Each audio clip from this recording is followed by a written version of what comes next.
ঝিনাইদহের মহেশপুরে আসন্ন কোরবানি ঈদ উপলক্ষে চাহিদার তুলনায় ৫,০০০-এর বেশি পশু উদ্বৃত্ত রয়েছে।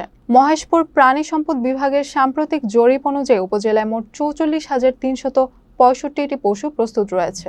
এর মধ্যে গরু ১২,২০৫টি, মহিষ ২০টি, ছাগল ৩১,২20টি এবং ভেড়া ৯২০টি। অন্যদিকে চাহিদা রয়েছে ৩৯,২32টি পশু, ফলে উদ্বৃত্ত রয়েছে ৫,১33টি। স্থানীয় খামারিরা জানান তারা ইতিমধ্যে পশু বাজারজাতের জন্য প্রস্তুত। খামারি ইসমাইল হোসেন পলাশ বলেন তারা খামারে ২০টির বেশি গরু বিক্রির জন্য প্রস্তুত রয়েছে। তবে সীমান্ত দিয়ে ভারতীয় গরু প্রবেশ করলে ক্ষতির আশঙ্কা রয়েছে বলে জানান তারা।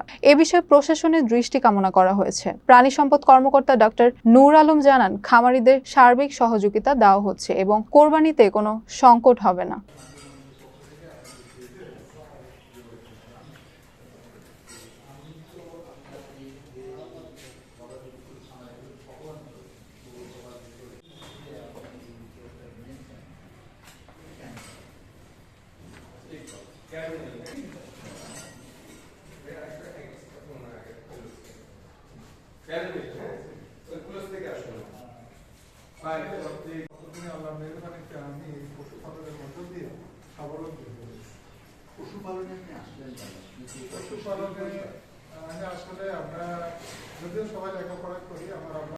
এইটা কমন হবে, এইটা কমন হবে।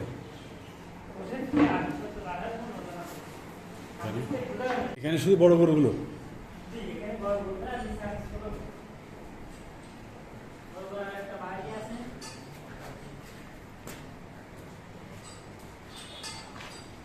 আচ্ছা, যখন শুয়ে থাকে তখন ফেলে দাও।